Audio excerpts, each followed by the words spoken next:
What up, everybody? Welcome to the Xcast. Right about now, we want to welcome you to the greatest podcast on earth, hosted by yours truly, the XSP. I want to hear you say Xcast. Xcast.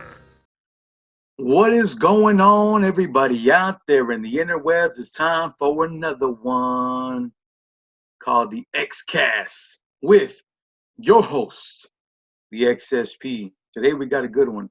We're starting a series called Beyond the Desk. For those of you who don't know, outside of this YouTube thing, I am a student, or not a student teacher, but I'm a teacher's assistant, and I work in the school system. I work with some very interesting people.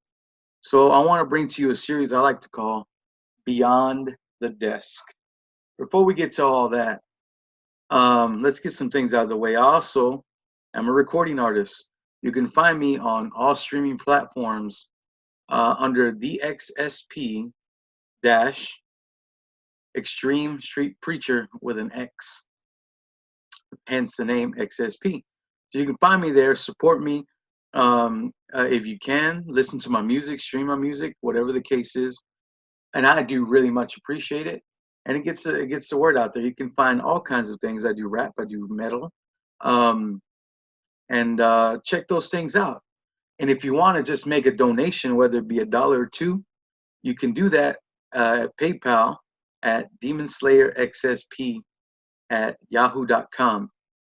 So if you appreciate what I do, hey, send a buck or two.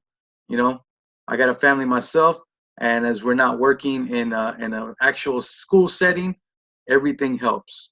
So with that out of the way, I want to welcome today one of my teacher friends, whose name is Lauren Dawkins. We're going to talk a little bit about our job, and we're going to talk a little bit about all kinds of different things. So stay tuned. Hello, hello. What's going on? What's up? Hey, it's Lauren Dawkins, everybody, or as the kids like to call her, Miss Dopkins. Dawkins. Yeah, how are you this morning? I'm good. How are you? I'm doing amazing. I was on another call earlier, and it was pretty fun. Now it's showtime. So, Eat. all right. So, we work together. We're part of our special education system, and so before we get into all that and some of your background, first off, I don't want this to be your average. Let's just talk about Corona-19 or COVID-19. Let's do something different. So let's see. The first thing I ask every one of my guests, and it's usually snowballs and other things. Have you ever seen anything that you couldn't explain that was out of the ordinary? Whatever part of your life, have you ever seen anything supernatural or otherwise that you couldn't explain? I was thinking about this, and I'm not really like into like ghosts and stuff. I kind of am, but I don't think about that much. But the most like supernatural thing to me, which I guess is like pretty basic when we're talking about this question, is just like nature itself. And like I see a lot of just supernatural things with like plants and even animals. Like I feel like butterflies are my like grandparents in heaven. Like everyone that's passed away, I feel like anytime a butterfly comes by me, I don't know why, I can't really explain it, but I feel like that's them being there. So like just nature itself in general is supernatural to me. It's not like something easy that you can explain. And so yeah, I don't know if that's the type of answer you're looking for. It's all good. It's all your experiences. So whenever you see like butterflies, what do you associate butterflies with your grandparents? Was there experiences you had when you were younger that they had a lot of butterflies around, or explain a little bit? Yeah, my mom always has had like butterfly charms. What are those called? Wind charms? Those things that you put outside. Wind chimes. Yeah, wind chimes. So a lot of the ones that she has are butterflies. And I think I kind of gotten it from her because she has like a really cool perspective and view on afterlife. And I've gotten like my appreciation from nature from her. We'll just sit out in her backyard and listen to like all the trees and the birds and the sounds. And it just like is a weird connecting feeling to people that have passed. My grandparents both on both sides passed probably before I was 7, 8. And so I knew them, but didn't get to like really grow up with them. So I feel like some sort of connection in that way, which is kind of hard to explain. So I guess to me, that's why it's supernatural. Cool. That's definitely a different perspective than what most people have, which is great. Because as we all know, the accepting differences is our, one of our main topics in our classroom. So I want to transition real quick. When you were growing up, what was your goal in life, or what was what you wanted to do? What was your plan as a young Lauren? What was your goal, like, as far as growing up? What did you want to do? Yeah, well, actually, my first job was a swim instructor, and because I swam competitively when I was younger, and so I became a swim instructor during the summers. I think I started when I was 15.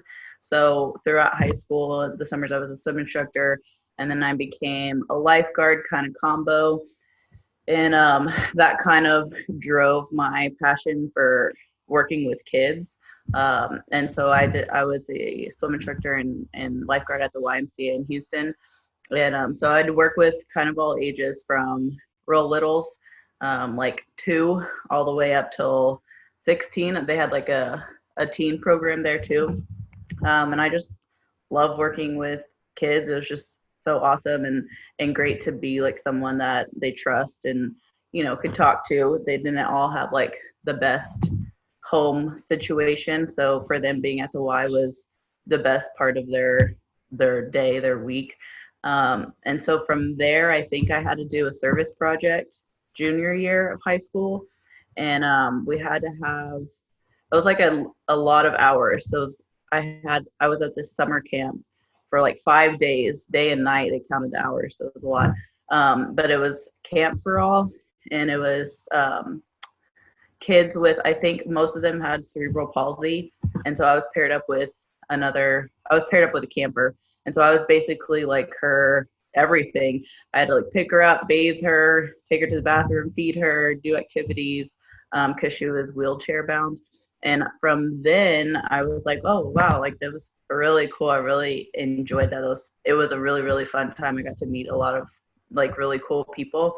And I think that was my biggest intro into just like special ed. I get ed world, but it wasn't education. So I guess just like finding differences in people and really loving it. And so I thought that I wanted to become a special ed teacher. And when I got into college, I don't know why that kind of drifted away. I found social work then, and that's what I got my degree in. And they kind of, all of those things kind of go hand in hand. So am I going off topic here? No, you're fine. Okay. Any experience you had to get you into that is definitely worth listening to, because as most people don't know, is that you don't just step into the realm of special education. It's not something you just kind of like waltz into. Yeah. Because for most people, it starts with an experience that they've had as they were younger that kind of cultivates that want to work with kids of that kind. And that's kind of exactly what you're talking about. Is it started when you're obviously younger and you just kind of get a taste of what it is to be around those kids? Was there a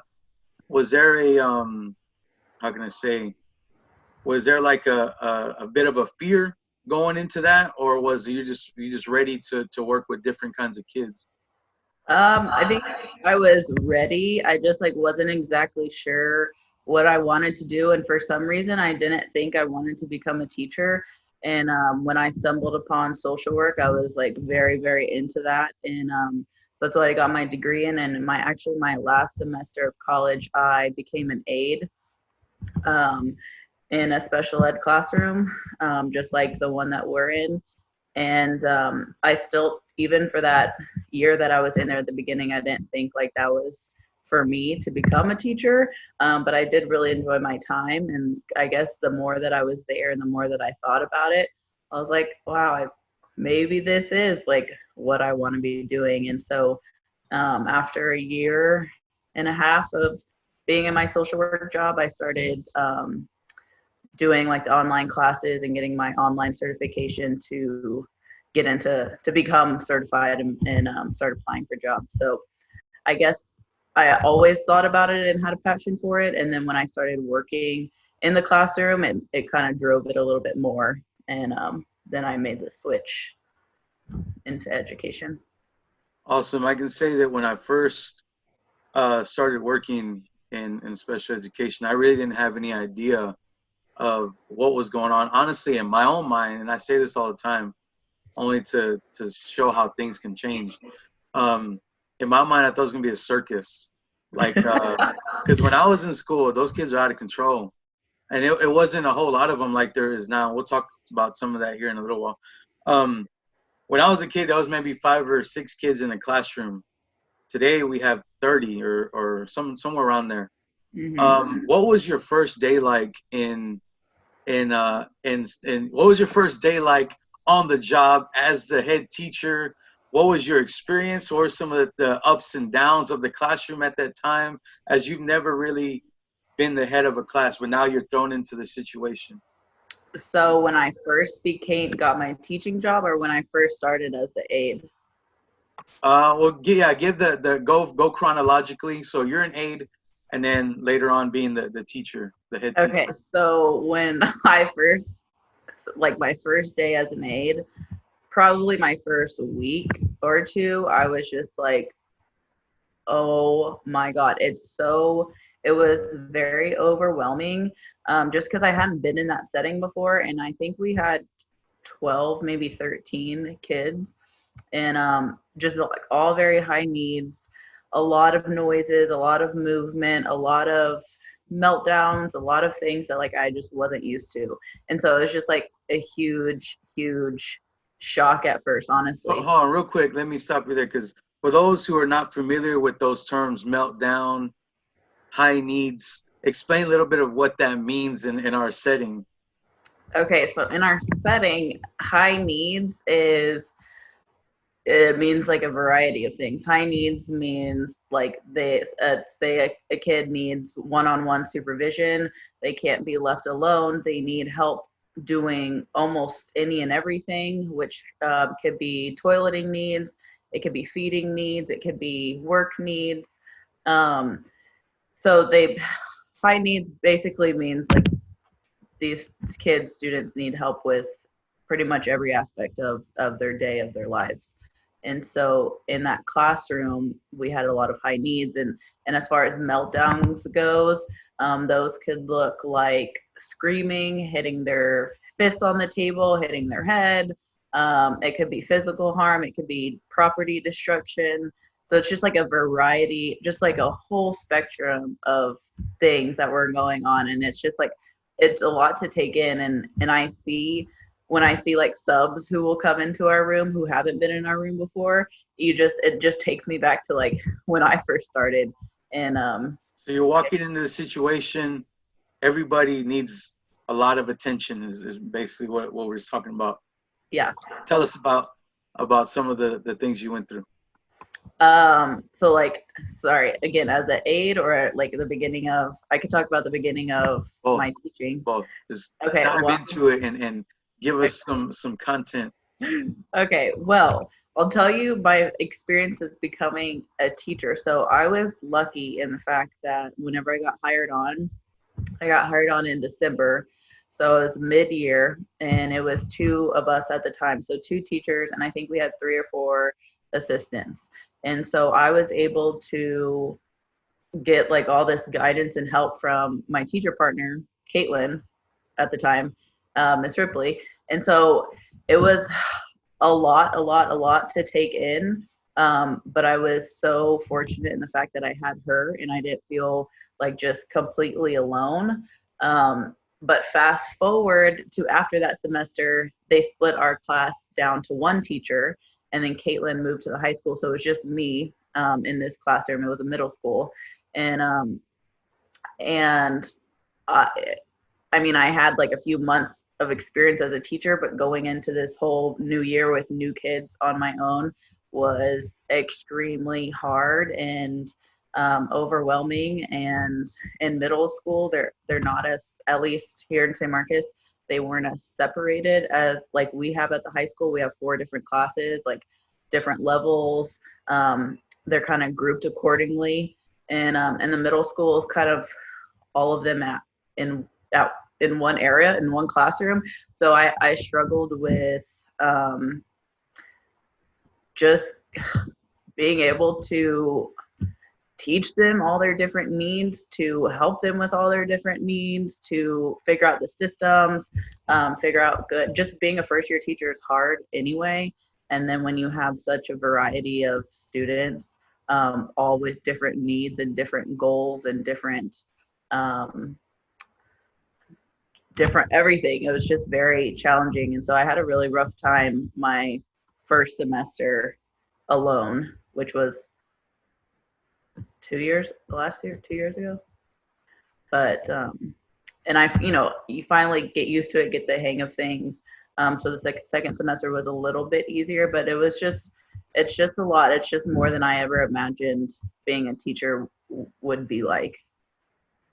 What were some of the specific things that overwhelmed you about the classroom?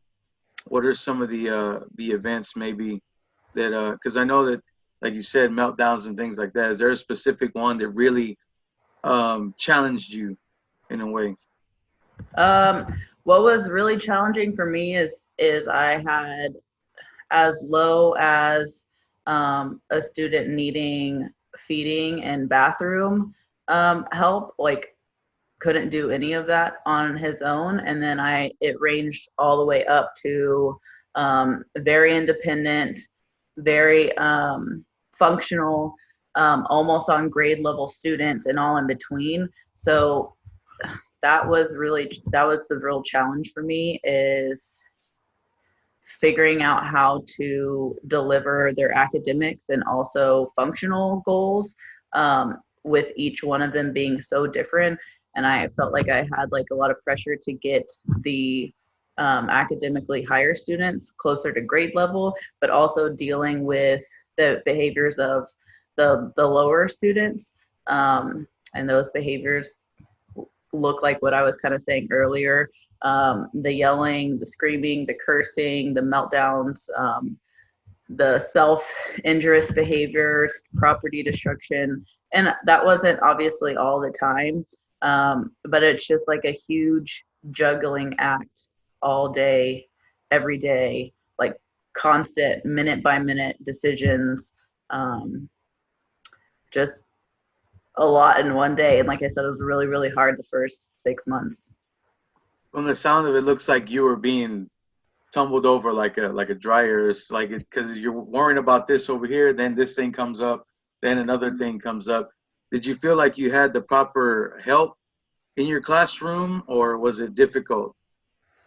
I feel like I did. It was just a challenging group, and it was hard. It like really, we should have. I feel, and my former teacher partner feels. I won't speak on her behalf, but like a classroom like that with just such different needs and all in between, and the amount of kids I've had, really should have had 2 teachers in there, because we started with 2 and then they dropped us down to 1. So I feel like, I guess I didn't feel that I had like the proper help, because I felt like we should still have 2 teachers, and not just for me, like 2 teachers to benefit the kids. Like if I'm struggling to do all these things, and keep them on the right track and have them progressing with their goals and all of these things that I'm asked of, it's only fair for them to have the right amount of support and the right amount of people that are there to help them, and not,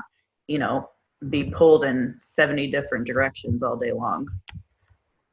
Do you feel like sometimes special education gets kind of thrown to the back burner as far as attention or needs or things of that nature? You think sometimes, I know back in the day, you kept your special needs kid in like the back room and nobody talked to them. You feel like sometimes that's still I mean, not that was a normal thing, but was a stigma that you just kept them in the back room and kind of, fed them and, that kind of thing. You think that's how sometimes it still is as far as the education system and the support that they get? I think special ed has evolved a lot, and I think that we're a lot more inclusive now. And I've always felt the support of people in special education, especially our SPED team. I feel like we have a great SPED team, and I feel like they're constantly pushing for us to be and our kids to have every single opportunity as any other kid should have. I will say that I feel like maybe some admin, and I'm not talking specifically, but maybe some admin or other people who've never been in special ed, maybe they've been in education, but they've never been in special ed, don't really know and understand all of the ins and outs, especially like our just day to day. I feel like it's just something that you have to experience to really know and understand. And not everyone in education has been in special ed. So I think that's where like we could continue to improve on for our students. But I do think just as a whole, everyone in our special ed team in our district works really hard for our kids. All right, so let's fast forward a little bit. You inherit a classroom that's known as a behavior room. And for those of you who don't know what behaviors are, I mean, like what Lauren was talking about not too long ago, you have kids who are prone to react a certain way, whether it be breaking things or whether it be punching holes in walls, and whether it be threatening violently. And that's just the reality of the room that you inherited. Was there any kind of any fear or any kind of like worry? And what was your mindset going into this new room that you inherited? Um, I don't know. I wouldn't say I feared it. I was definitely cautious, and I wanted to start off the year as strong as possible because I did know what I was coming into. Um, I felt like it was more of just another notch under my belt that I was going to be able to experience and take on. And I was excited for it. I was definitely nervous a little bit just because it was a different classroom. It's a different age group. It's a different, every kid's unique in their own way and their needs and stuff. And so I think, I'm sure I was a little bit nervous going into it, but I was excited to be able to expand my knowledge base on certain kids because like we just said, every year is different, and then getting to know you and Tim helped so much. I felt like so much more comfortable having you guys with me because you guys knew our kids better than I did. You had their trust, you had their respect, and so having y'all back me up from the beginning really helped. And I think that we started off strong, and so I think that we were able to continue that, even though we, still had our challenges daily. But you two helped me a lot in the beginning. It would have, if I didn't have y'all, it would definitely have been rockier. We appreciate that. I'm sure. I'm talking for Tim as well. So during this time, you developed you developed a reputation of being very hard. Do you feel that that's very tough? Do you feel like that's an accurate reputation for you? That actually makes me laugh so much, and I feel like you I like that they view me that way because I'm not their friend.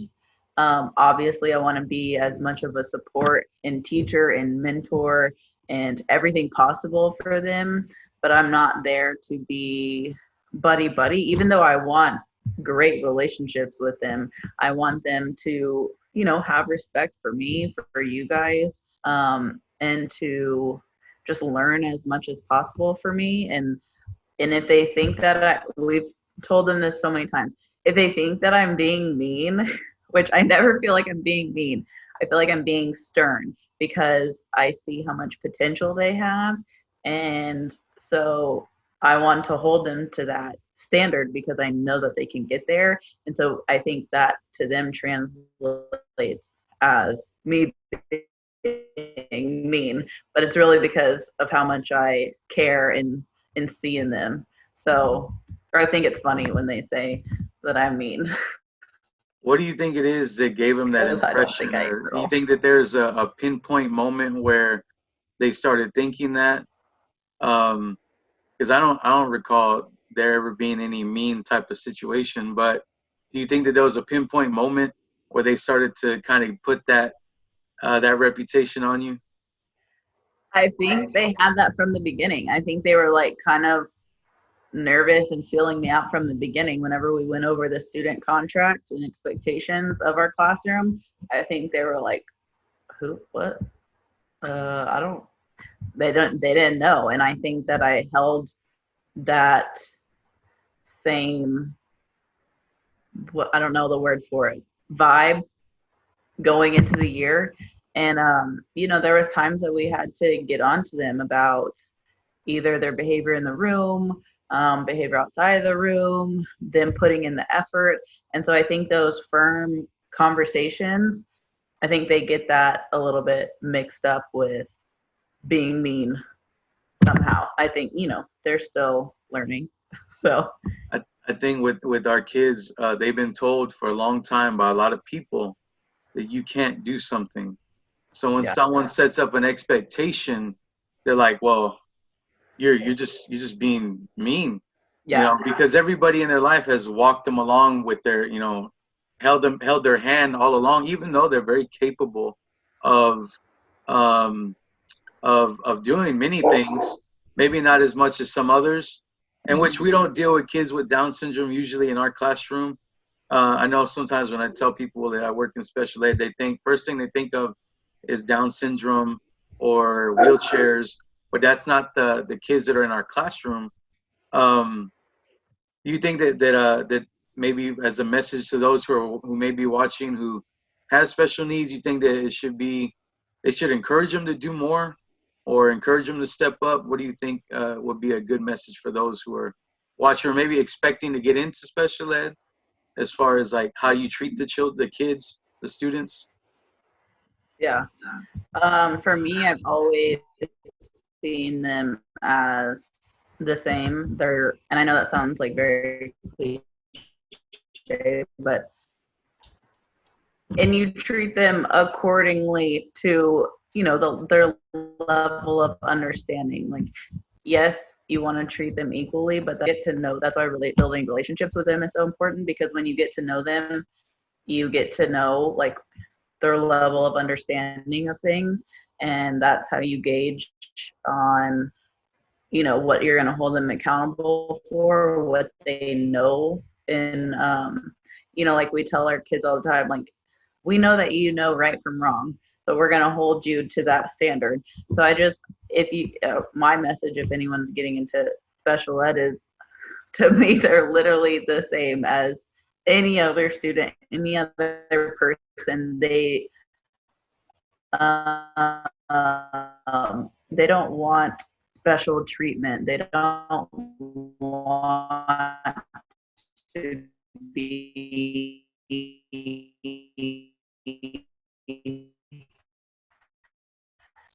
it's just, to me, I don't see them any differently. I don't give them any passes. So yeah, that's one of the things. Even in the community, those who don't normally interact with our kinds of kids, it's definitely something people need to understand is they're just like everybody else. They may think differently, but for the most part, they understand what you're talking about unless they're trying to play you, which has been the case in some that they like to be little jokesters and whatnot. Which that's one of the things that people don't understand either, is they have a very different sense of humor and they'll work you if you let them. Yeah. So. Oh yeah. All right, let's fast forward a little bit. You're involved in Special Olympics, and I know it's a passion for you. How did that get started? And tell us about some of the great experiences you've had in Special Olympics. It got started whenever I was a couple years ago when I first started, when I first became a teacher, and they needed a special ed coach for the middle school level, and so it kind of just happened.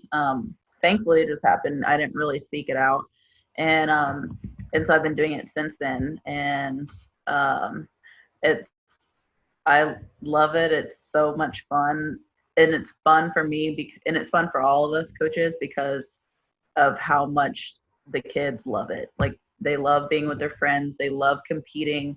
They're competitive, just like any other sport, any other competition. They're very competitive. And just seeing them in practice having so much fun or improving on something, or even at a competition. I love our basketball competitions. They get so pumped and so excited, and they just like root each other on. And so it's cool to see them like as a team working together as like a unit, cheering each other on. So that's been the coolest part for me for Special Olympics and drawn me in. So, how can someone get involved as far as volunteering? I know my mom's always saying, "Man, I wish I could help, or I wish I could join that kind of thing." Someone else who has that attitude, what can they do, like as far as not totally being within the education system, but they want to volunteer? What can they do, or where can they do they apply, or what? How do you get involved? So I know at least where we are, and I would say just anywhere you are, I would first contact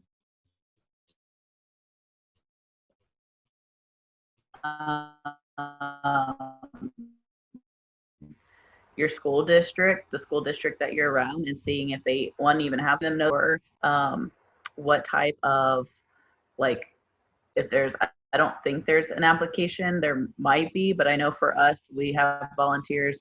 A lot of parents are volunteers. A lot of people that we know in the school district are volunteers, even student volunteers. So they come out to practices and help us with different stations that we have set up, and they even will come to competitions to watch our students. So I would just say reach out to your school district and see if there's Special Olympics there, and then go from there. Special Olympics is always happy to welcome volunteers. Awesome. Now I know my first experience in Special Olympics, and I had been not involved for a while due to other personal things. But once I went to a bowling practice, it's just like it's a party. And it's not even like that's what it's meant to be, but it's just that everybody's so energetic. Yeah. Everybody's so just excited about what they're doing, and the fact that they're doing it together. Yeah. It's funny, man. The attitude of a lot of our kids is very just accepting. They just love and accept everybody. There's this kid, I'm not sure what his name is or who he is. He's a little black boy. He comes and he gets my hand and he goes, "Hey, sit down with me. Sit down with me." And I'm like, "All right, well, I don't know him. I know he's from another school."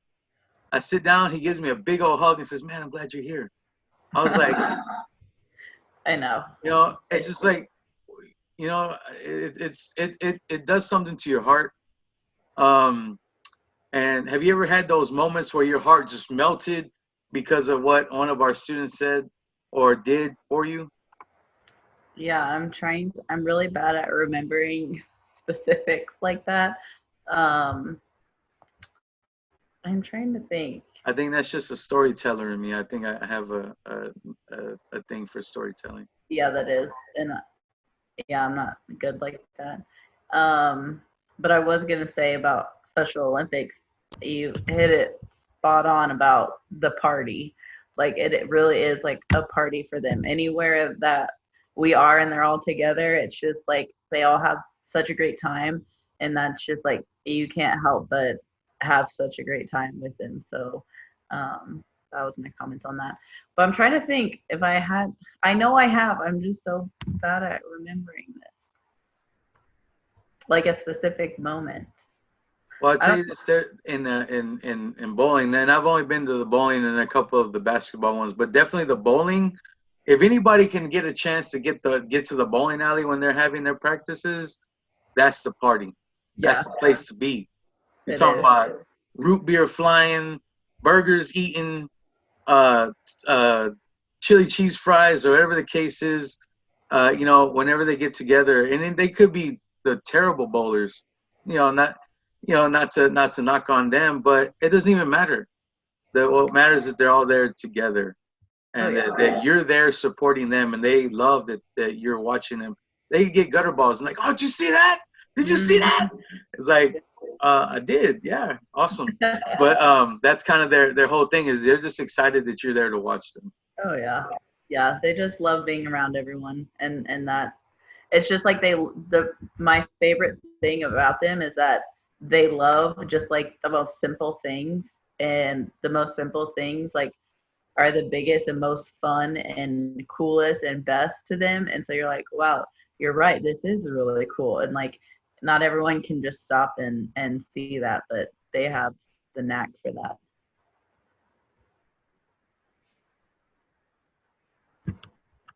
Sorry, I was muted. What are some of the misconceptions maybe that you've seen over the years as far as when it comes to the kids that we work with? I guess just like real basic misconceptions is that they don't understand certain things. They don't like the same things as a gen ed peer. They don't have the same interests. They don't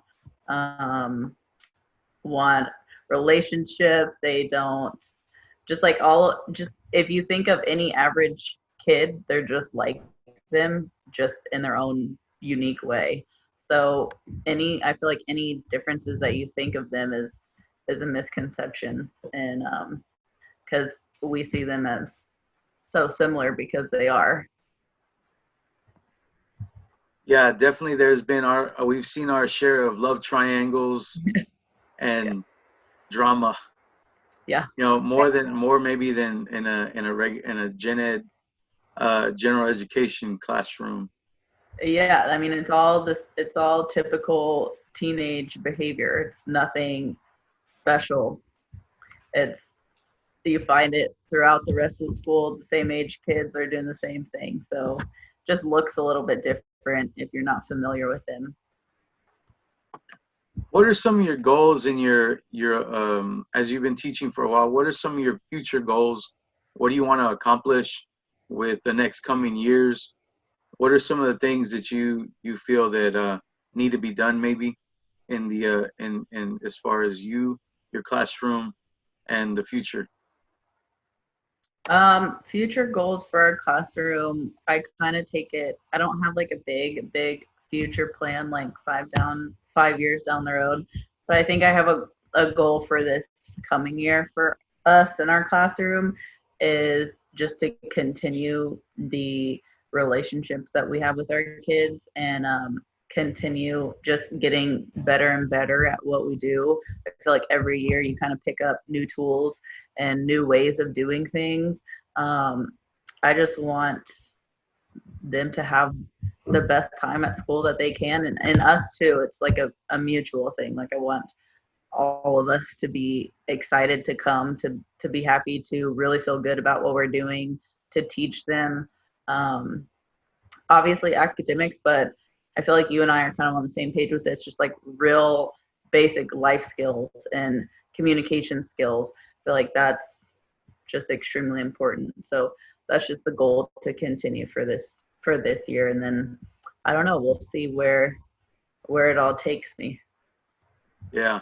So real quick, are there some hobbies that maybe somebody, because I know that teachers are oftentimes seen in a classroom, even by adults or parents, are there any hobbies that you have outside of school that are maybe interesting? You said swimming. You're a competitive swimmer.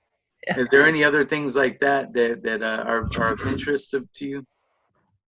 Yeah. Well, outside of school, so I don't like obviously competitively swim anymore. I wish I did, but I don't. My biggest hobby is actually not biggest, but my biggest enjoyment, I guess, is being at the river or in water. I like just being like nature is a huge hobby for me. And then I love gardening, landscaping, planting, things like that. So nature's a big one for me. And I also really like to cook, and I am not really a recipe type of girl. I like to just create, make stuff. So I guess that is like a creative side of me, because I wouldn't necessarily think that I was creative, but I guess it is. And I also like to like make things, like build things. I haven't so much this year, but previous years, just like recreating stuff, um, making stuff for like my house, the outside, stuff like that. So those are big for me. Awesome. Was there ever a time, and I'm gonna go back to your social work. Was there a specific thing about social work um, that you gravitated towards, other than just kind of helping people? Was there specific instances that got you into that kind of thing? Um, I don't know about specific. I just feel like social work encompasses just everything that people should be. Like the basis of social work is just, like you said, helping people. And I wish that everyone was born on a level playing field, but that's not the case. And I wish everyone was born into a loving family with supportive parents and all the things, and that's just not the case. And so I think we as just a society and as people kind of have a responsibility to, I want to find a different word than help people, but just a responsibility to like make other people's lives better, and understand people and have empathy for them. And if you can help, do it. Be someone that people look forward to seeing, or be someone that the people need, because not everyone has someone to look up to or to model after. So social work is just like a very broad way of life, I guess. Okay, so was there someone who inspired you to think that way? Because that's not usually, or it depends on who you grow up with, or the experiences you had in life. Was there a person that kind of guided your mindset as far as, hey, you need to help somebody because you're not, maybe you're a little above them as far as economically, or was there someone who kind of cultivated those ideas in your head? Yeah, my parents for sure. I feel like I'm just beyond lucky. I really don't understand like why I'm so lucky. I really don't. And so I think just feeling that way has always driven me to want to make someone else's life or day or mindset better. My parents never really like directly said that. They would just show me by their actions pretty much. Like lend a helping hand, be a kind person, always have integrity, tell the truth, things like that. And so I just kind of picked up on that. And, the older I get, the more you see, the more you experience, the more you realize, the more I realized how amazing my parents were, and how I just kept meeting more and more people that didn't have the same experiences or upbringing that I did with my parents. They were always there, always supportive, always loving, always teaching me things. So yeah, the more I realized that people didn't have that, and it wasn't anything material, it was everything emotional and mental, the more I just wanted to try and be that way for anyone else. Was there ever a time that you rebelled against that way of thinking? or not fully accepted it Mm, that you want to talk about? I don't think so. I feel like I've always felt this way. I feel like, the, That's good, because not all yeah, of us I are feel like like that. I've always. Not all of us are like that.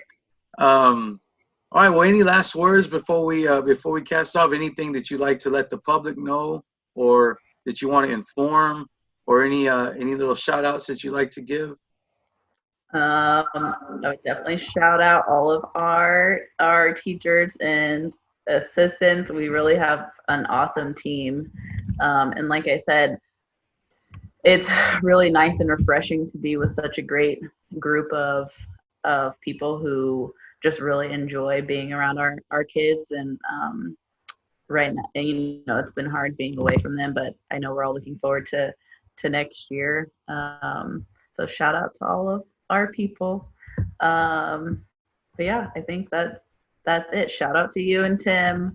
I had a great year because of y'all. Y'all helped me so much. So yeah, that's my shout out. It's funny that we're all getting along right now, because honestly, during the summertime, if I can be honest, I didn't know how it was going to turn out, because you didn't seem to be paying attention to the classroom or planning. But obviously, Awesome. we all gelled well, and that's awesome. But I was a little skeptical at first, but I'm glad that everything worked out the way it did.